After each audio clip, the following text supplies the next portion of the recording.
This is another rant video, so if that's not your sort of thing, then probably best to skip this one. It's also a cautionary tale and a request. I'll come back to the request in a few minutes. But for those of you that have been watching my channel, you'll know that I'm currently trying to repair a REN computer system.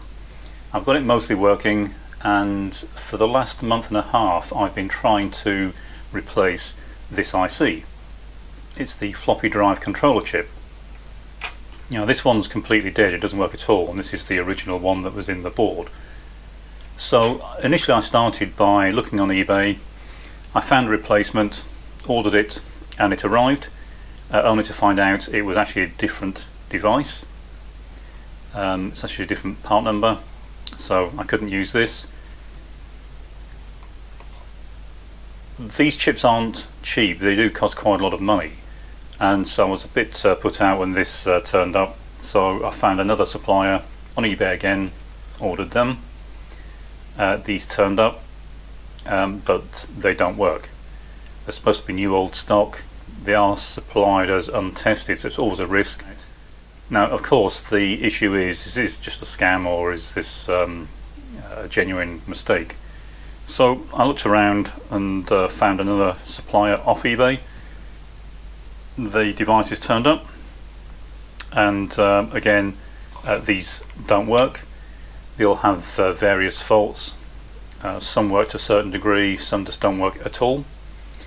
So these are devices that turn up that just aren't usable for whatever reason. They look new, but it's one of the pitfalls of trying to repair old equipment. It's just trying to get working devices, and some of them are quite rare or extremely expensive, and this device is a good example. You can get them, but it's just trying to find one at a sensible price. And then of course you get the scammers. Now at the beginning of December last year I found a company in America called Unicorn Electronics, and I'm not sure if their company name isn't an ironic name.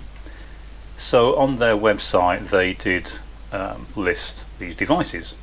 So I went onto their website and put two into my basket, checked out. There were two shipping options. One was 48-hour shipping, and that cost about $38, and the order value was only about $30. And the other option they had was free shipping, but would take a lot longer, so I selected free shipping. Thought I'll just have to wait until they turn up. And then 2 days later I got a PayPal invoice from them for $35 for shipping, which I was a bit put out about. Not exactly what I would call free shipping. So I paid it anyway. I wanted to get this machine repaired. It's not my machine, it belongs to somebody else. But bear in mind, of course, I can't charge them for these devices because they don't work. So I've spent £100 already on devices I can't use, and I can't pass the cost of that on to my customer because they're faulty devices. So I was waiting for these devices to turn up from Unicorn, and about 3 or 4 days ago I got an email from them where they'd refunded the money for the purchase. No explanation as to why. So I contacted them and asked them, and they said that I hadn't responded to their email about whether I wanted the order, which was very confusing because I hadn't received an email, and also I paid for the order and for the shipping. So I can only assume this is some sort of scam where they hold onto your money for a month, never intend to ship anything, and they haven't since responded to my email asking them why the order was cancelled. So I believe they're running a scam, so that's one to watch out for. I then found someone selling a job lot of ICs, which included one of these, on eBay, and placed an order. And there's always a risk when items are shipped. Again, this was from America, and what turned up was this. Now this is not the way to ship irreplaceable ICs. It's a polythene bag. These will almost certainly be destroyed, and this is just laziness, it's carelessness. It's, you know, couldn't care less, I've sold them, let's just get rid of them. And if you do have rare devices and you're going to ship them, then this is a minimum requirement. A bit of conductive foam, an anti-static bag, and then a bit of bubble wrap around the outside to physically protect them. That's a minimum. And if you have irreplaceable devices, adding what is probably only 50p worth of packing materials that you expect the buyer to pay is acceptable. They're not going to worry about that. The main thing is, don't do this. This is just destroying items that can't be replaced.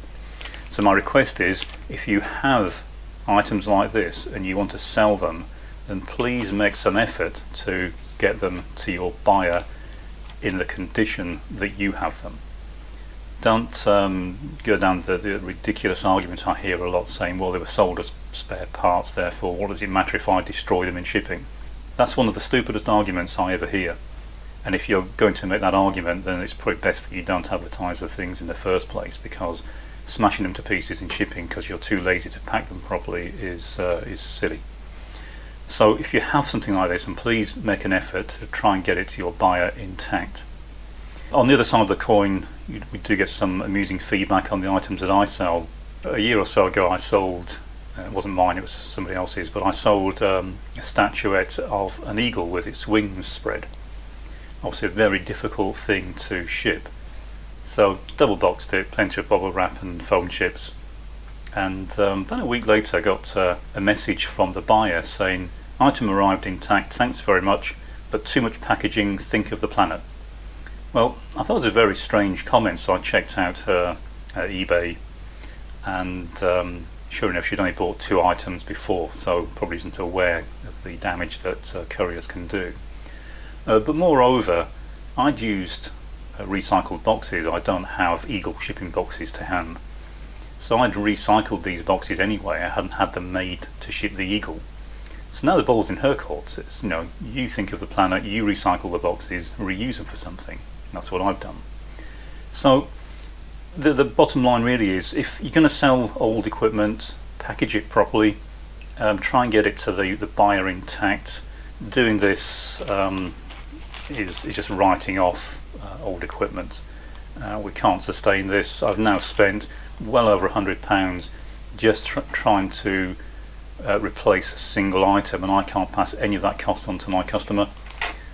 So as I say, if you're going to sell items like this on eBay or anywhere else, then at least try and make some effort to avoid destroying them.